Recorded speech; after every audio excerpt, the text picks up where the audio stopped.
What's up, LA Live Gang? This is your boy AC, and I'm back. Sorry that I'm late. Uh, I was uh, deep in some work, and I just kept grinding and had to knock that out. I said, "Let me," and I looked up and I was like, "Man, I'm an hour late." But anyway, I'm here now. You guys see the thumbnail. You see the title. I've been absent for a few days, but I have been paying attention somewhat what's going on. And of course, the LA Lakers have started their head coaching search. You guys have already heard, but if you haven't heard, um, the Lakers have requested permission to speak to Darvin Ham of the Milwaukee Bucks.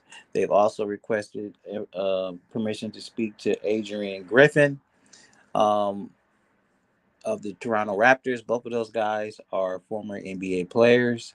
Um, and both of them, well, neither of them have had head coaching experience in this league. I repeat, Darvin Ham and Adrian Griffin are both NBA players and have both been assistant coaches for a number of years, but neither one of them have any head coaching experience. I'm not for sure if the Lakers want to move in that direction, but you never know.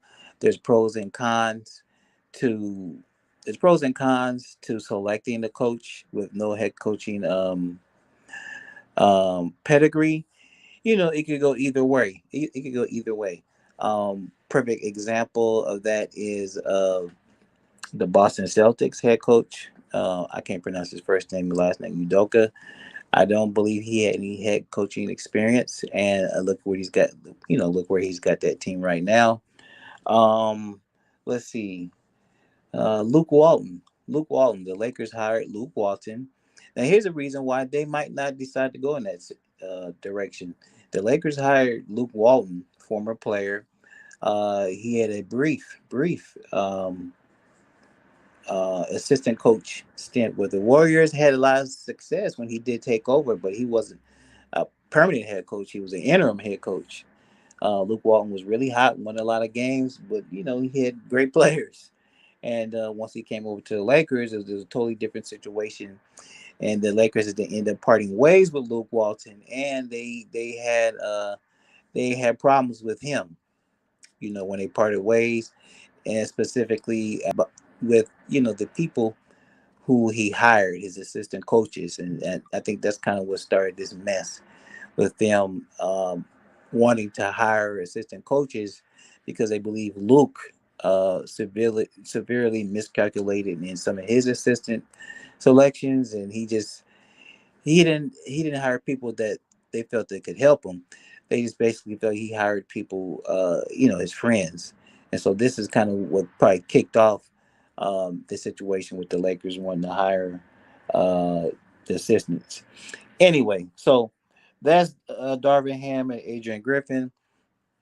Now, the news came out yesterday that the Lakers did indeed interview Terry Stotts, former Portland Trailblazer head coach, and they did indeed interview Mark Jackson. Both interviews took place on Zoom.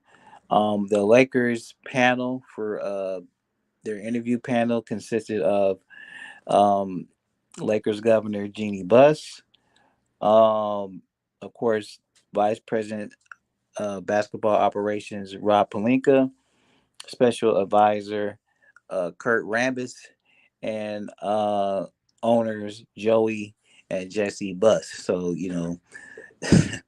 those are guys that were on the panel for the interviews. Um, let's see, they've interviewed at least two or three people already.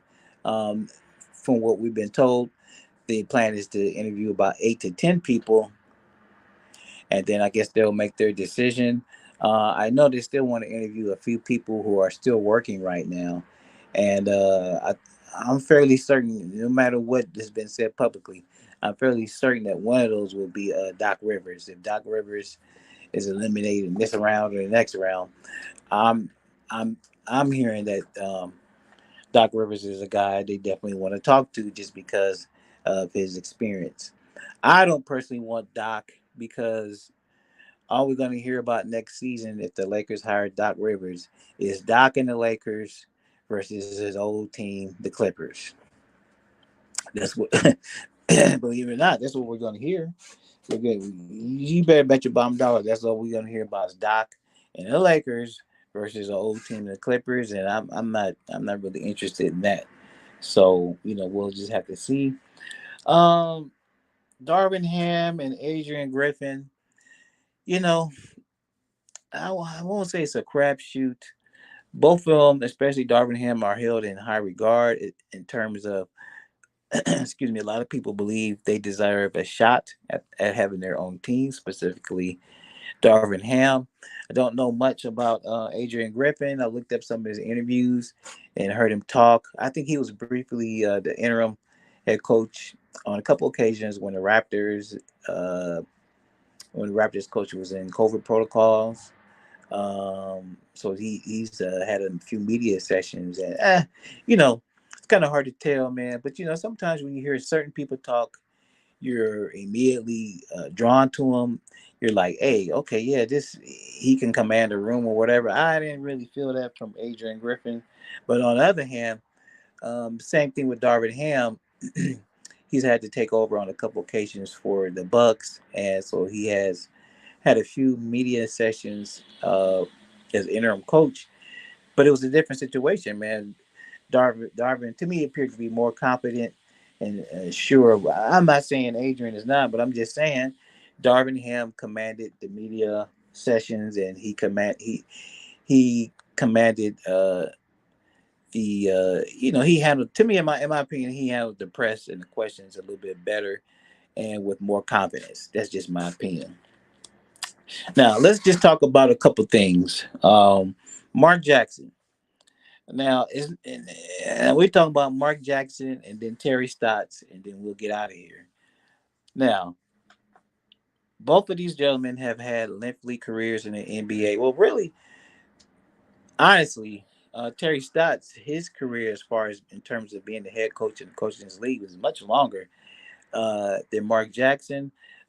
Stotts and Mark Jackson, of course, were both former players. Um, Terry Stotts has a career regular season coaching record of 518 and 486. Um, and Terry Stotts has a playoff record, a playoff coaching record of 23 and 44. And I believe the furthest they went, I can't remember, I want to say it was in 2019. The furthest he ever took the Portland Trailblazers was to the Western Conference Finals. Yeah, you guys remember that was the same year when Dame hit that shot and the crazy picture, him staring at the camera. Anyway, I believe that's the furthest Terry Stotts has gone, Western Conference Finals. Now, Mark Jackson has been a head coach in this league for 3 seasons and has a combined record of 121 and 109. 3 seasons for Mark Jackson, 121, 109. His last season with the Golden State Warriors was his best season, I believe, and I believe they were 20 games above 500, if I'm not mistaken. That last year with the Golden State Warriors, where they were starting to get it popping. And I believe their record was 51 and 31. That was a tremendous upgrade from the previous seasons, and uh, that team was moving in a different direction, but they decided to dismiss him.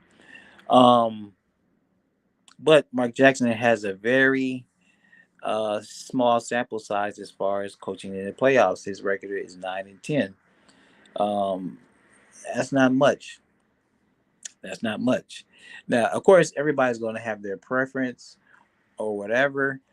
I don't know. I think Stotts is out of the league, but no doubt he is the most experienced and has the longer track record out of the two. I think Stotts made the playoffs 8 years in a row. Um, I don't know. It's a tough call. It's going to be interesting to see who else the Lakers interview. Um, I know my man D6 was saying that he thinks it's like possibility that Mike Brown might return to the Lakers. That remains to be seen. Um, who else we got out there? I don't know if they're interested. I just don't think they're interested in bringing people back, right? I don't think Mike D'Antoni and then Mike Brown, they're both former Laker coaches. And when they parted ways with both of these guys, it wasn't really on good terms. Mike Brown was ran out of town very shortly after his second or third season, or whatever it was. They didn't give him much leeway. They ran him out of town. And I believe Mike D'Antoni was ran out of town after he ran Kobe into the ground and ultimately led to Kobe getting hurt. He was playing Kobe all them damn minutes. But anyway, so I don't think they're going to look back to Mike Brown or D'Antoni. So we'll see. I'm inclined to think, uh, it's really hard to tell. You know, in one respect, you think that they might want to experience coach, um, a playoff tested coach, and in another sense, you sometimes the Lakers sometimes they'll copy they'll copy what other teams are doing who've had success of late.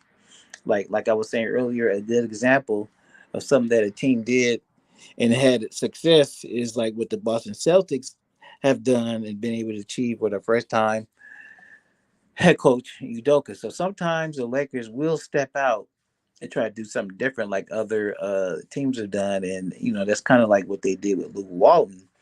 But that situation was different because Luke was a former Laker.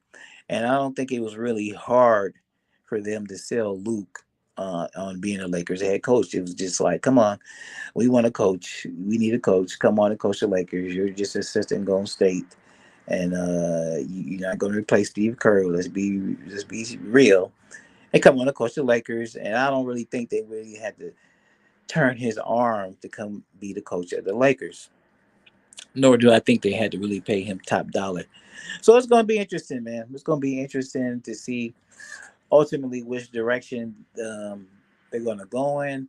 I saw some reports the other day, uh, switching topics real quick about trade LeBron or not trade LeBron or man. I mean, look, man. If you're a fan of the Lakers or if you've been following the Lakers for any length of time, at least 10 to 15 years, they're not going to trade LeBron James. Just keep it real.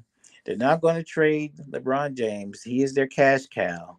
And there's only one set of circumstances in which they will probably entertain trading LeBron James is if he asks for or demands a trade. But I don't see any other circumstances where they're like, even if even if even in the off season, if he tells them, look, I'm not going to sign the extension, I still don't think they would trade him.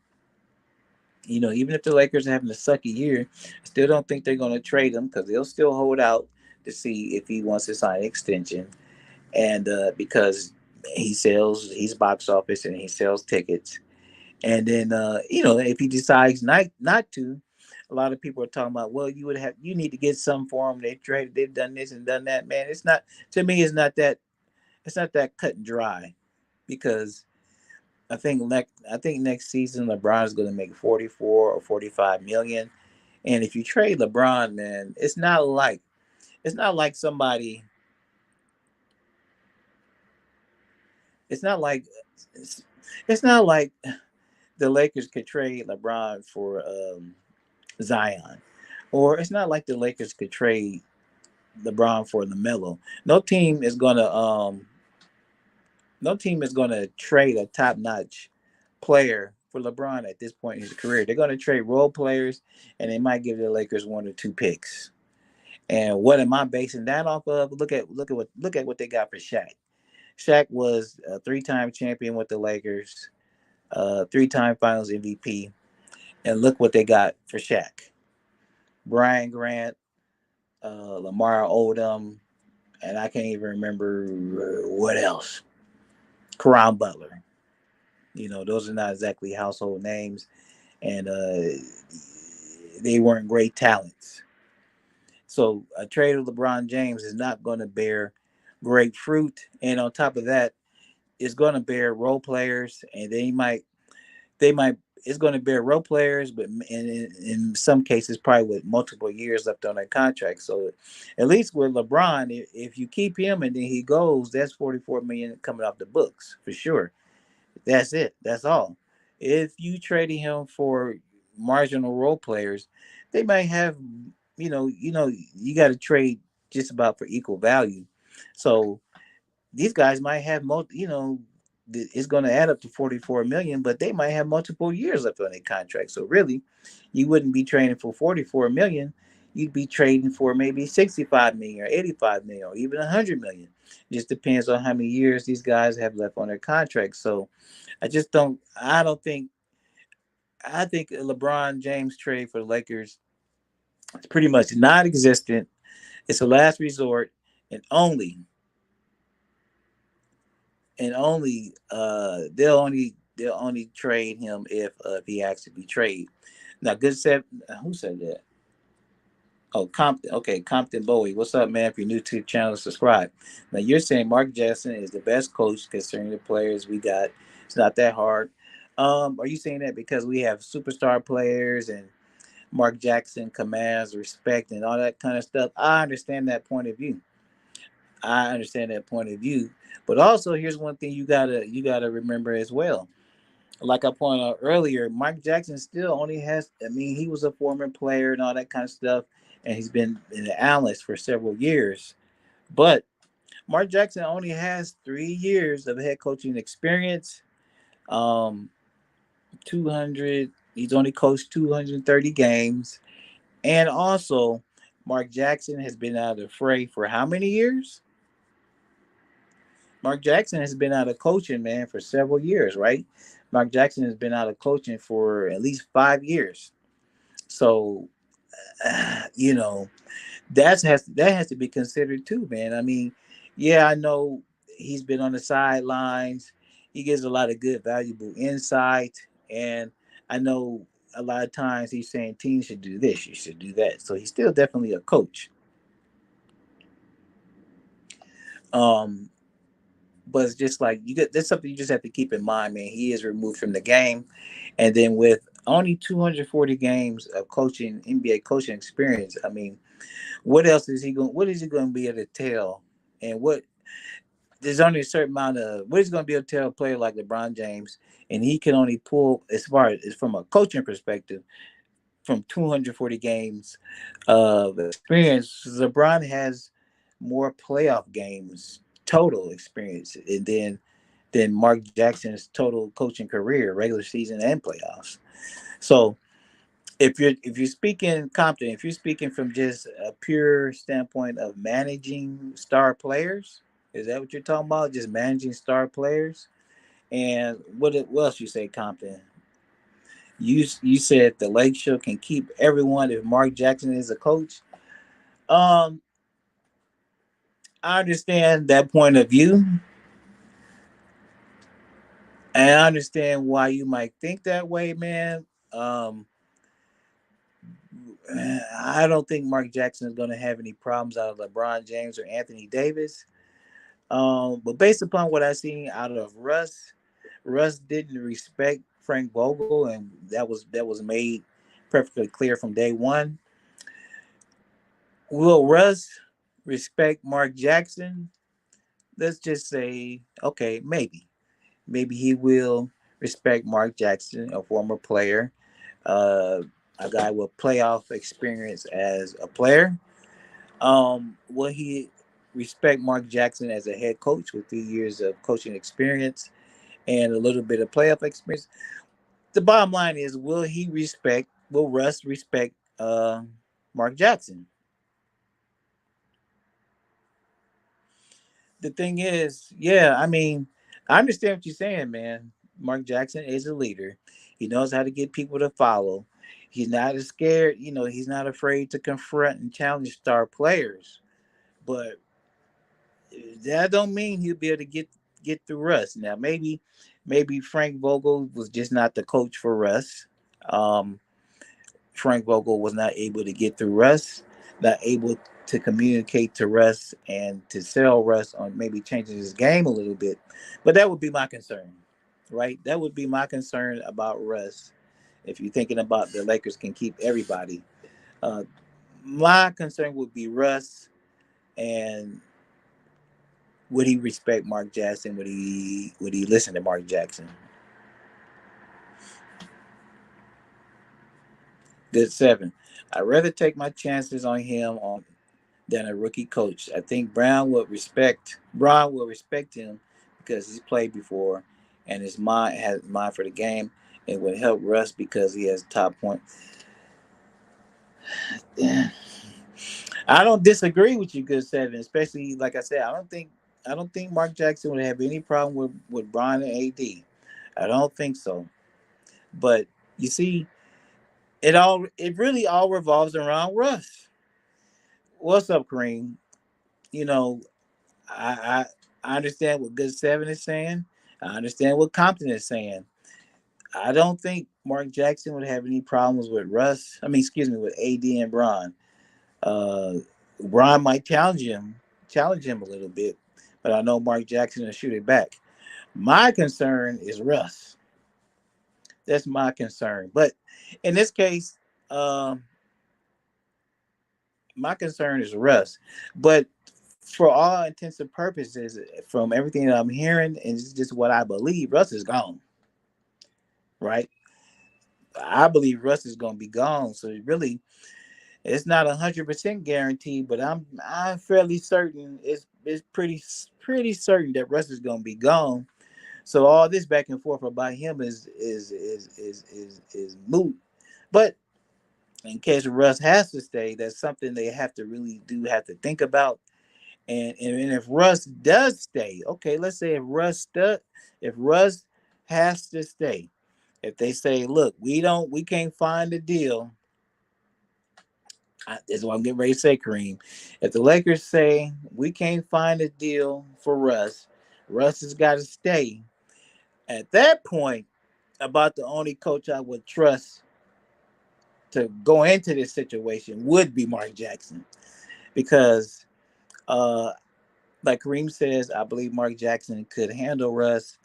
Really wouldn't be too intimidated by Russ, but still,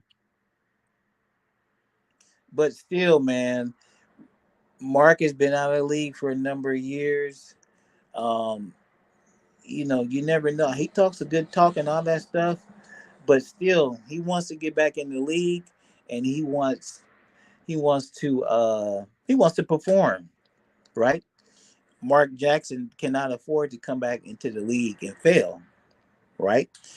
Mark Jackson is going to be calculated into the situation that he walks into.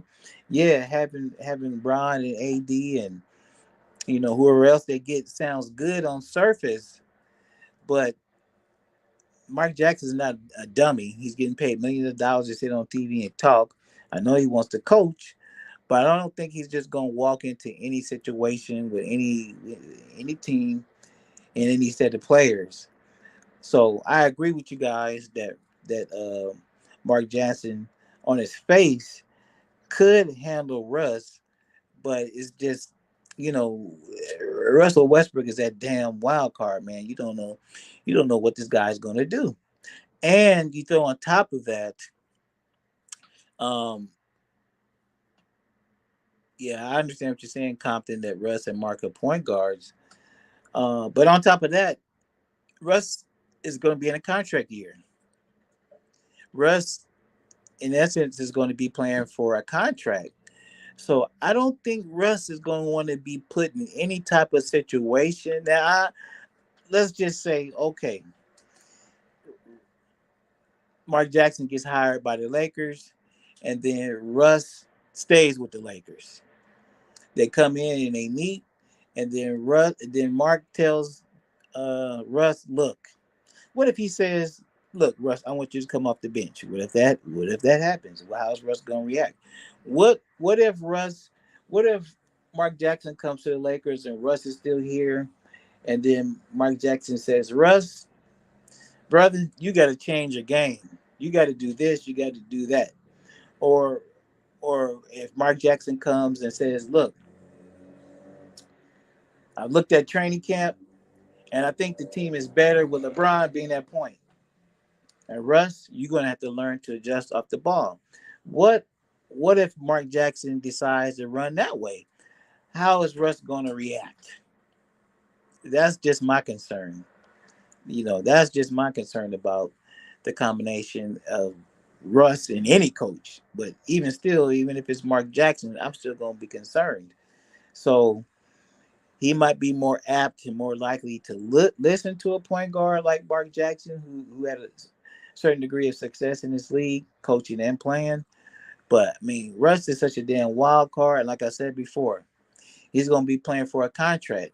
So Russ is thinking, he must thinking, say if he stays, he might be like, "Look, coach, I'm playing for a contract. I want to play another few years.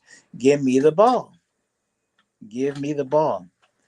And if he has that kind of point of view, it doesn't matter what the coach, who the coach is, it's going to be a problem. That's why ultimately, um, ultimately, I think it'd be better off that the Lakers and Russ part ways, because I don't think Russ's mentality, and I'm not knocking Russ as a player because I think he still has value, and I don't have any doubt that Russ could go to another team, a fringe playoff team, or a team that maybe made the playoffs this year and maybe got knocked out in the first round. I don't have any doubt that Russ could probably go to it. Depends on what team, but I don't have any doubt that he could go to another team, and be impactful, much more impactful than he was with the Lakers. I don't doubt that he could do that. I think he can. He's just not going to be able, unless he really changes his whole mindset and all that kind of stuff. He'll never be able to be, I don't think, impactful like that with the Lakers, and that's why ultimately I think they'll move on. They'll move on from Russ. What the package is going to be, people like to talk about all these different trade packages. Orlando, OKC, Indiana, the Knicks.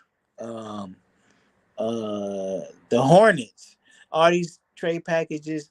And in my experience, what the Lakers end up doing and what I think Rob Pelinka is going to end up doing, he's going to end up, he's going to make a deal because every offseason, Rob Pelinka makes deals.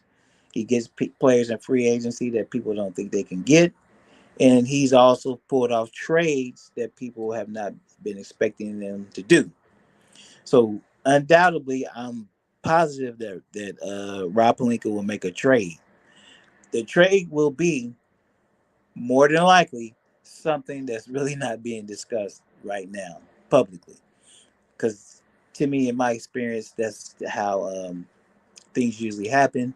It might involve it might involve one player, even two players that have been discussed so far, but ultimately this is a big contract, $47 million that has to be moved, and I really do think there are more options out there for the Lakers than what are being talked about. But ultimately, the trade and I think the package that's going to end up happening is something that just hasn't really been discussed just yet. That's just my opinion.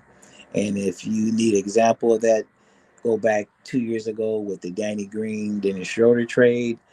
Go back to the previous offseason when the Lakers were able to get Monster Trez in free agency. They were able to get Boogie Cousins in free agency.